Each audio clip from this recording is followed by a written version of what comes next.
But please give a hand to Nathan Larson. Thank you. Thank you so much for coming, and thank you so much for having me, Bo and everyone. This is really lovely. And now I've never done, I've taught master classes on my day job, which is film scoring and things like that, but I've never done a talk in this sort of setting. So it's fun for me, and it helps me synthesize ideas, and we were just discussing how it can be so useful for your brain. So I really appreciate it. So yes, my name is Nathan Larson. I am a musician and a film composer. I'm from New York, married a Swede, boom, here I am. And I'm here today to talk about music and sound. I want to very quickly identify larger umbrella categories we use to describe music and sound. And I want to argue that these distinctions are arbitrary and subjective. I would like to also suggest that these distinctions aren't particularly useful and have marginalized certain types of work and elevated others. And I would like to suggest that the relative value assigned to music is based entirely on capital, as in capitalism, and that the way we absorb and hear and talk about music bolsters unhealthy systems of classism and to some degree white supremacy and patriarchy. I know that sounds very high-minded, but that's, it's good to have a challenge and good to have goals. And lastly, I would like to propose a new approach to consuming, listening to, absorbing music, making use of sound as a therapeutic and transcendent device. I'll describe one format that I'm involved with, and many others, with the goal being to detach what should be a mystical experience and a magical experience from commodification, hence the commodification of magic. So then I want to identify two very broad terms. I'm going to do this pretty quickly. So music and sound art. And then further, I'm going to divide music into two categories: popular, which is broad, and classical. So I think jazz and folk and indigenous music would sort of fall between the classical and popular designation. Beyond the general question as to what qualifies one sound as music and one as sound, I think there's some helpful questions to ask. Who are these forms for? Who and what funds these forms? What pays for them? And what are their social functions? And what does that tell us about tribal coding and about class? So I don't have the answers to all this stuff. I'm just sort of presenting the questions, and we'll take it from there. I think one helpful thing is to ask where these genres live, where they, what spaces they occupy. Pop music and hip hop is wonderful, of course, but it's also ubiquitous. It's everywhere. It's coming off the streets. It's coming from your stereo. It's coming from your neighbor's stereo. It's so ubiquitous that it almost doesn't tell you much about the listener. So that's a tricky one. Who are they designed for? In this case, pop music is designed, of course, for the general public, consumed by nearly everyone, and by far the most money, obviously, is spent on and generated by this genre of music, which, in a weird way, makes it the most egalitarian form, but also a good example of this kind of capitalistic thinking about music that I'm talking about. In the case of classical music, where do you find classical music? Generally, a concert hall, and the attendees have very much opted to, and perhaps paid a fair amount of money for a performance, and they're made up of subscribers for the most part. This is one of the big models that institutions have to pay for classical music, like the Met Opera or Mama Live for that matter, anywhere with a classical program. Most of these subscribers tend to be older. Now, there's nothing wrong with that, I'm just observing. And so we see the concert institution's business model having to make shifts as these folks start to, let's say, become less active. And the younger folks don't really have this in their vocabulary to become this subscription model. So I guess the question is also what tribal or social signals are sent by the concert hall setting? Who is welcome there and who is not welcome there? Again, I don't necessarily have answers. I'm just posing questions. So just for some perspective, this is a pretty arbitrary because it comes from Buzz Angle Music. I don't know what that is, but I pulled it off the internet, so it's got to be true. But anyway, in 2018, this is approximate. As you can see, it's not surprising, but it is pretty staggering that classical music makes up 1% of the share of total music album consumption. I'm not exactly sure what the criteria is there. And obviously hip hop and pop and rock and all these other genres are beating it out. Stage and Screen, I assume, covers film music, which is what I do. So that somehow beats out classical music. Jazz, just by a hair, beats out classical music by 1 point. This is just I don't know how accurate these things are, but it's the most recent info I could find. So basically, classical music doesn't generate a lot of money. And as far as I understand, most orchestras sort of operate at a loss. And that's just the model that they do, where, as opposed to pop music, where untold amounts of money is generated, and whether it gets back to the artist or not is another question. So who funds and pays for these genres by design in terms of pop music? Obviously, these are funded by multinational corporations on one end of the spectrum, and then you have this sort of, I got a Kickstarter for my album, dude. Like, you got a GoFundMe thing where, people want to make a record, and so they start crowdsourcing money, which, so you have these huge extremes. Classical music, who pays for it? Institutions, to some extent, at least in the US, because everything has to be sort of privately funded. There's no, unlike this fantastic country, there's no support whatsoever for the arts.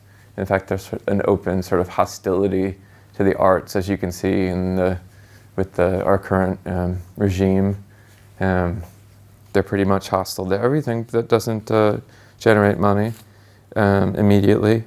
And then, unfortunately, I'm just going to have to do this quick. Subgenres, jazz and traditional music, ethnic music, indigenous music, which have largely been put, to my mind, behind glass in a similar way to classical music, and in some ways to sound art, which has robbed them of a lot of life. You can still go to a jazz club in New York and see people playing and having a good time, and they're these genuine things, but it's very much sort of an observer, sport. Or you go to the summer scene here in the park, and you can see people playing from Peru, playing the Peruvian flute, and then they kind of go away, and it's all very sort of separate. Yeah, interesting. Classical and jazz are also enjoy life in educational facilities, as does academic sound art, which I'm going to talk about more later. I just recently did an event in Stockholm. It was sort of a 12-hour event, and there's an organization there called the Stockholm Drone Society, and they mostly come from the academy, and they make drone music in a very academic sort of way. I'll talk about drone more later. And so that means that it's very theoretical, and it's about the process and about what the accompanying sort of documentation with it, and less about the listening experience. So what are the tribal identifiers that define a conservatory or an academic setting? Who's there, who gets to be there, who is encouraged to be there, who is made welcome there, and who is not made to feel welcome? So I think that answer is pretty obvious, But moving on, let's see. Sound art, in the traditional sense, lives in a gallery, an institution, or a public space. In the States, again, I'm speaking from my perspective, it's because some company bought it, So you'll see this sort of You walk into, say, the NBC building in New York in Midtown, and there will be some sort of a sound installation amidst all the T-shirts for Jay Leno or whatever shows that Jay Leno's not on NBC. Anyway, it's just sort of mixed up with the merchandise you can get for the company. So it's commodified quite a bit in this way. And when it's presented in a gallery or museum type of situation, it's almost always presented with some sort of a visual component, a sculpture, a painting, a film, a photograph. So right off the bat, we are cognizing it as something that requires another element to be, to lend it meaning, if you see what I mean. The term isn't used to describe anything before the Surrealists and Dada and the Fluxus movement. So the earliest, you would hear the term sound art, I guess would be the early 20th century. I have to say this is a fantastic book about just this subject, and it goes into like microscopic detail. So I'm going to pass it around just so people can get, because it's really worth reading if you want to go super, super into the, as you say, into the spinach with that one. Yeah. So sound art is funded by private institutions of the state.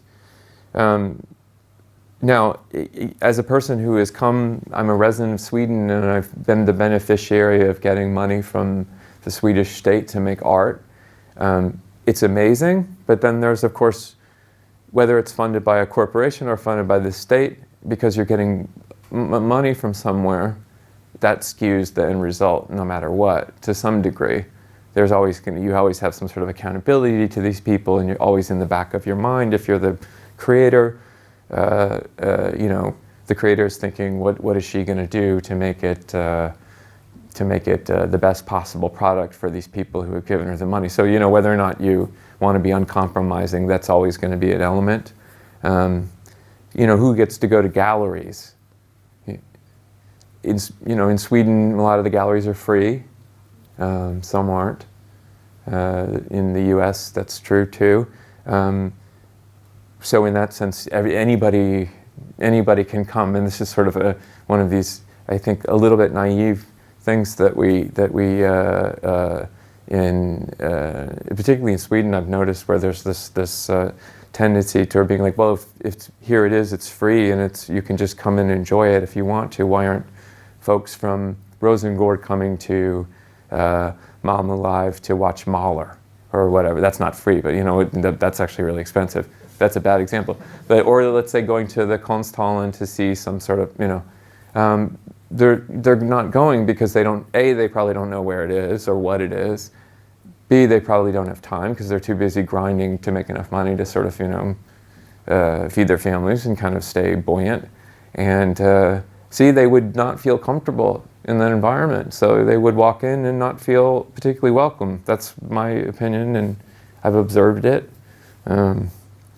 So then this brings me to another subcategory that I'd like to discuss. It's called functional music, at least that's what I'm calling it.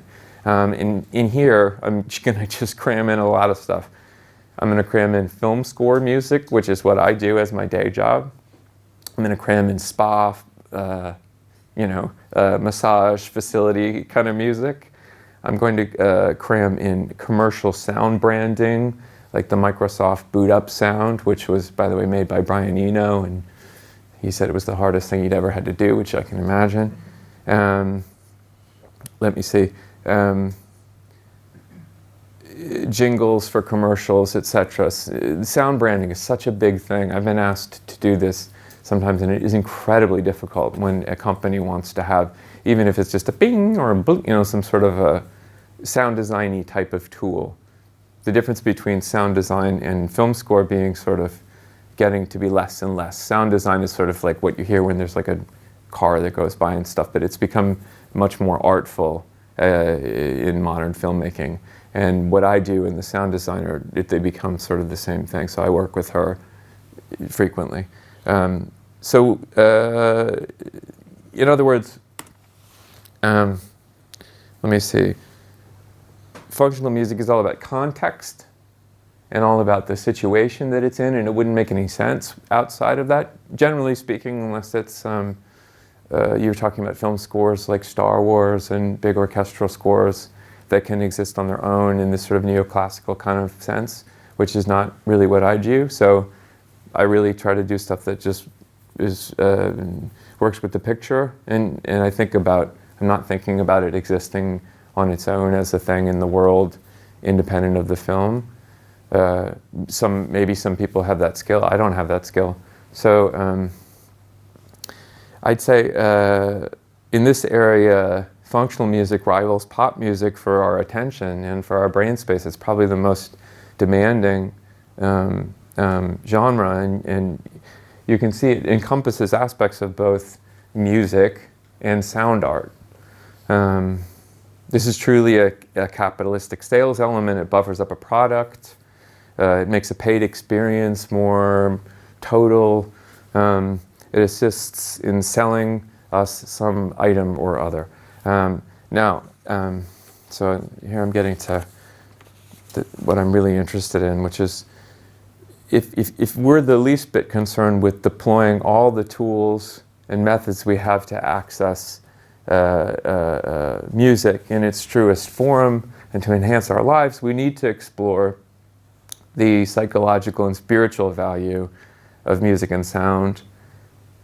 Spiritual, I know, is sort of a bad word, especially in a country like this where we've moved so far away from into the secular, which is at once a wonderful thing and a necessary thing, but I think it had unforeseen effects. Once we're aware of the possibilities, we're compelled to explore music and sound's higher functions. If we have a desire to have music and sound resonate on a deeper level in our spirits, we might look to what I'm going to call transcendent sound. So the way I see it, transcendent sound is pan-genre in that it can be composed of all musical or sonic forms that encourage a greater sense of self or community, or that can connect us to something universal. So pure pop, dance music, classical compositions in the traditional sense are based on this tension and release axis. We know their shapes. In the same sense, you go see an EDM thing and you're waiting for the bass to drop, and the bass will drop, so therefore there's safety, right? In that situation, you're in a situation you understand the parameters of it and the shape of it, and the bass will drop eventually, so you don't need to be worried. You're taken care of. So when we talk about pop, classical, jazz, etc., in the strict sense, our enjoyment of this experience is directly linked with the framework, and extremely key is that the event will conclude and that we know when it will conclude. You can use the analogy of a horror film. We know what's what's what's going to happen, and yet we're still somehow surprised by and that can be really fun. There's great value in that, or like reading a police procedural. This stuff is, we know what's. It's not like there's any surprises. Well, there's the twist at the end where it's the guy, and then they chase the dude. For 80 pages, and then and then it doesn't turn out to be that guy, and But we know all this stuff. But in what way do these elements that I'm describing contribute to a deeper connection with others and allow us a greater understanding of ourselves or the universal? That's what I'm trying to get at. So I'm going to try to define my terms a little better. So transcendent sound is what one might describe as functional music, and the definition of transcendent, as we can see from the Oxford English Dictionary, which is definitive. Transcendent is an adjective. It means beyond or above the range of normal or physical human experience. Wow. So sound, transcendent sound, is vibrations that travel through the air or another medium and can be heard by a human or animal ear. I think that's the full definition. Now, so since transcendent sound I've determined is sort of a functional thing because it serves a therapeutic purpose, and it encompasses all these genres, I'd like to sort of start talking about this in a more personal way. There's a lot of science about how choral music and group singing, and this is something that there's a tremendous tradition of that, of course, in Sweden, is extremely beneficial. How does this work? Somehow it connects us to each other and to a sense of something beyond us, in the ether, something larger, and we can, we're brought together as a community. This is what draws a lot of people to choral music and to amateur choirs. So transcendent sound produces awe, A-W-E. In earlier times, as I said, we would have found this in the church, but today we're, sort of lacking spaces to come together and experience this kind of awe as illustrated by, do you remember Alain de Botton? He was talking about these atheist cathedrals, and he got into a lot of trouble in the Guardian, because he was saying we should build cathedrals for atheists. I think the atheist word was kind of threw people off, but what he meant was that what we're seeking is sort of a church-like setting, free of the trappings of religious or culturally specific iconography, within which we can congregate to, quote, recover the sense of human belonging. That's Stephen Batchelor. We wish to experience magic and stillness and a renewed sense of something greater. So, pop music's, as I was saying, pop music's functionality is dependent on a time-based approach to music composition, and there's nothing wrong with this. And of course, it's one of life's great pleasures. We were just listening to Ella Fitzgerald. What a gorgeous thing. And in the 90s, I was in a band. I was signed to Sony. The currency was these perfect, this was during the grunge era, so I date myself in that way. What you aspire to was writing these 2.5 minute, 3.5 minute perfect pop songs that had this arc that just was absolutely razor sharp, right?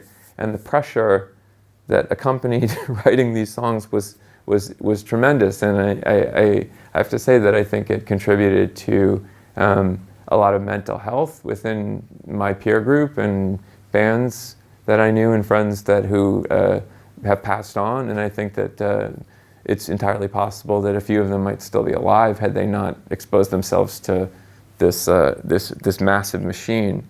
And I'm not complaining, because I lived, in the 90s, I lived off of this publishing money I got, and I could just be in a band and kind of wander around like Lord Byron, in the East Village, going like, I'm not, is that guitar solo good enough? I don't know. So, which is just, ludicrous then for me to be standing and disparaging Sony. I would not do that. But as a composer and a performer of song-based music, I realized that what was really hurting me was the constraints of time. I mean, we remember from the 90s, and you take a Smashing Pumpkins record, for example, and it would be like the weird track would be the 7-minute track where they kind of had a thing that, and that was always the crazy track. It could never possibly be the single. So, and there's good reasons for that. People lose their attention span, and so after a couple decades of this type of work in my life, I found that non-time-based music started to feel really good. And by that, I was drawn to Brian Eno's work, and I was drawn to drone metal like Sun O, and I'll talk more about it. I'll define that stuff in a minute. And this really felt like it was a way I could make my way back into making art and not have like a knot in my stomach and feel like I had to please somebody or generate a lot of money or, and I just needed to rediscover sound that radiated joy, I guess is what I'm trying to say. So yes, I found this in the areas that surround drone music, which is sort of a catch-all for a lot of things. It stems from the Old English word drone.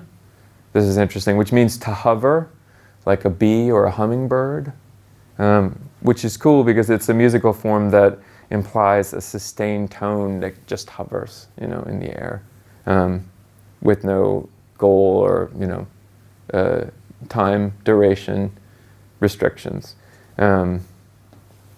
I started participating and producing long-form endurance performances. I've done some of these locally.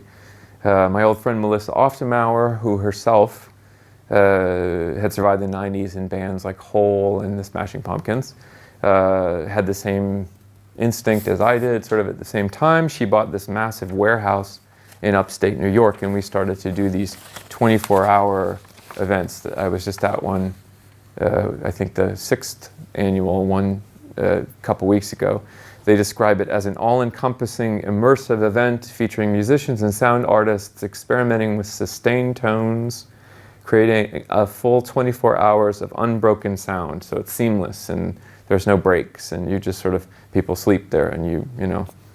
I established an organization here called the Lumen Project that puts, among other things, puts together 12-hour performances. We did one in Stockholm, as I said, last February, and then we had this Dream Music series that I've developed in conjunction with Mamu Live, which is a 6 to 12-hour event.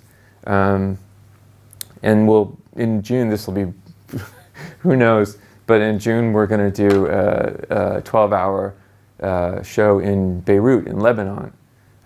So we'll see how that goes down, because it'll be really fascinating to see. And it's going to be local musicians for the most part. And we'll see how it's interpreted through that lens of their environment. I think that'll be really fascinating. So this kind of ecstatic music, this sort of temporally unbounded sound generation I'm talking about, it's like it's pure information. So it can't be commodified in the way that sound or music can be commodified. There's barriers to that. It really is effective primarily as an experience. So that's not something that's portable, you know. There's no marketplace for it. It's difficult to package, and it's even difficult to explain. But I just spent 8 minutes trying to explain this concept to you, and I don't think I even adequately did that. So in this culture where capitalism dictates nearly all of our behavior, what we consume, how we communicate, the work that we're imagining operates outside of this matrix, and in spirit and in goal anyway, we're not there, which immediately changes the feeling in the room at these events when we conduct these events, because there's a different set of intentions and a different function. It can be enjoyed on the same sort of surface level as a concert, as an entertainment. But these events are conducive to meditation and to sleep. People are encouraged to sleep. And it aims for, a higher social and even sort of spiritual, again, sort of a bad word, musical purpose. As a performer, your relationship with what you're doing and the music you're making and what you're putting into the air is altered, because you're just another observer and a listener. It's not about being performative, and it's not about standing up on a stage. We don't use stages. It's all sort of set in the round. And it's not about, doing these really acrobatic guitar solos, or it's about sustained tones. And so that immediately sort of alters your relationship with the audience, with the people who are there.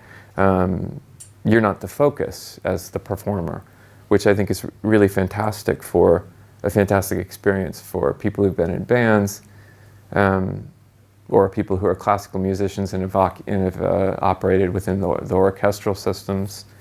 The focus is the shared space and the environment that's sort of created, and what's happening there, and the collective sort of reaction to it, and how this energy affects what's happening. So the goal is egalitarian, and above all is unifying. I should say this is certainly not a new idea. I came to all this via composer Lamont Young and his wife Miriam, and the Dream House installation, which was first established in New York in 1962 and is still going 24 hours a day. after all this time.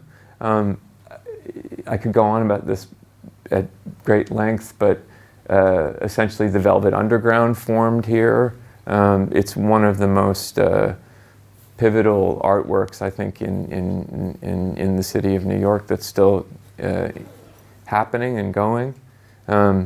Lamont and his wife Miriam, who designed it, live in this space and have done for as long as it's been going.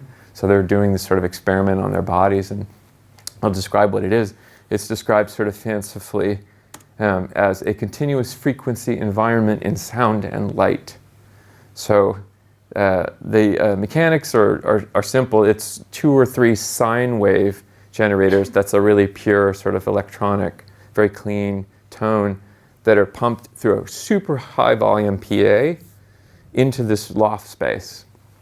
And then just loads of pink and purple light, lots of incense, very sort of lo-fi components, some rotating video and sculptural works. Pillows and mats are all around the room, and the visitors are encouraged to lie down and to sleep and to stay as long as they want. And they're generally open every day from 2 to 1 in the morning. You can go every day. Right after 9/11, this was my favorite. This was incredible. They opened on like September 16th, and you would go there, and it was like a balm. So what something like the Dream House provides is it doesn't provide any conclusions. It's not conclusive. It doesn't have an objective. It doesn't have a narrative. There's no story. There's no start and there's no end point. So it's sort of like you're entering something in mid-process, but then you quickly realize that there really was no start point. So neither does it have harmonic resolution in the sense that pop music does, or traditional classic music, and its payoff is experienced in a much less direct, and I'm betraying my bias here, but in I think a more valuable way. Everybody has had the experience when you're listening to music.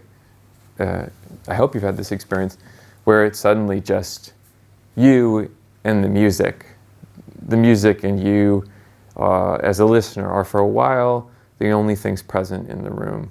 When you're listening in this way, and this can only be for a moment, you're not aware of your surroundings, you're not aware of your hands, you're not aware of your body, and in fact, it's really remarkable to observe that your mind has gone completely blank.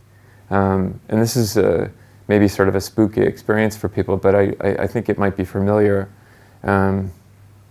You're thoughtless and disembodied, and this is what people are seeking when they do yoga or do meditation.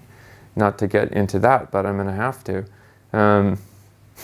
You don't need to accept the philosophy or the idea behind these methods, yoga and meditation, to have them work effectively on your body.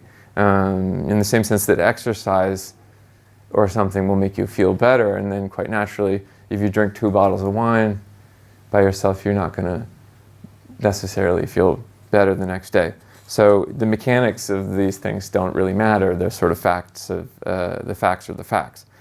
So you have exactly this kind of experience at a place like the Dream House. You're sort of the kind of meditation I practice, for instance, which is called Vedic meditation, is based on sound, is based on a mantra, which is just a sound that you silently repeat to yourself in your head. Your attention is sort of drawn towards the sound, and it's just like listening to music. You kind of disappear. It's a very, very simple mechanism, but it's extremely effective. And again, you don't need to believe in, that there's that Shiva is up there, in purple. So you don't need to believe in any sort of dogma or religious tradition to know that this is an effective technique to make you feel more calm. I think. So why does this work? And this is I don't really know, but we can examine it, shall we? So let's look.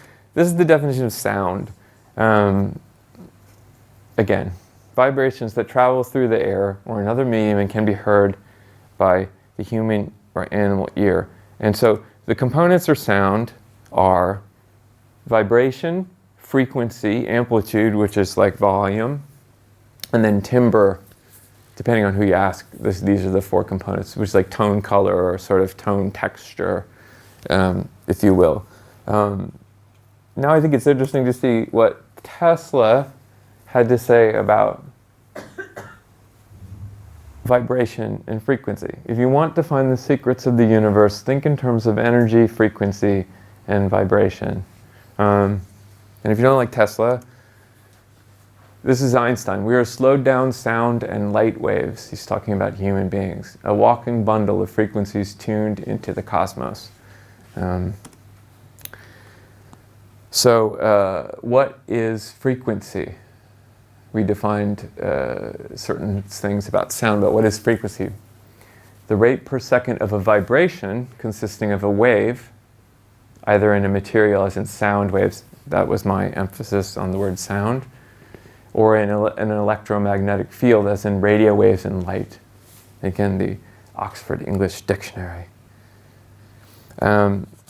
So I choose to think of music and sound as a universal force, and I choose to gravitate towards sound that is transcendent and work towards methods to share this with everyone. So I'm coming to some conclusions here. Transcendent sound, wait, hold on a second. Transcendent sound encourages a shared experience. It encourages that sense of togetherness one gets in a choir. Just going to recap a little bit, or in a setting of worship without the religious baggage, right? Transcendent sound cannot be commodified. You could argue this, but because the experience is really hard to communicate in like a bite-size package, it's difficult to be recorded and therefore difficult to be sold. And because the free market neoliberal system is repelled by qualities like complexity, non-portability, this makes it hard to put a price on. Transcendent sound is not culturally specific. This is interesting. I think so concepts like that are such hot button concepts now all over the world, like the other and you over there, you people over there, it becomes harder and harder to maintain these concepts if you are really tuning into this, the ideas behind transcendent sound. Transcendent sound is good for your health. It is a natural antidepressant. And because your mood is elevated, you are more likely to see the value in taking care of yourself and your environment, perhaps fostering an impulse towards sustainability, etc. Transcendent sound imparts a sense of universal purpose. I think this is important, which is also to say that it gives you a sense of a larger force at work in the universe. You can call that whatever you want, and it somehow behaves as a connector to it. It removes an outsized sense of the ego or self-importance, and sort of takes away the sense of the individual. It makes you want to go out and do things that consist of a more, or that are consistent with a more holistic worldview. And by the same token, it decreases your urge to be a negative force in the world. And I'll end with this gorgeous Huxley quote. This was from a really early, unfortunately not in print anymore, book that he wrote about music. So, after silence, that which comes nearest to expressing the inexpressible is music. So that's it. Thanks a lot. And now let's have a conversation. Thank you.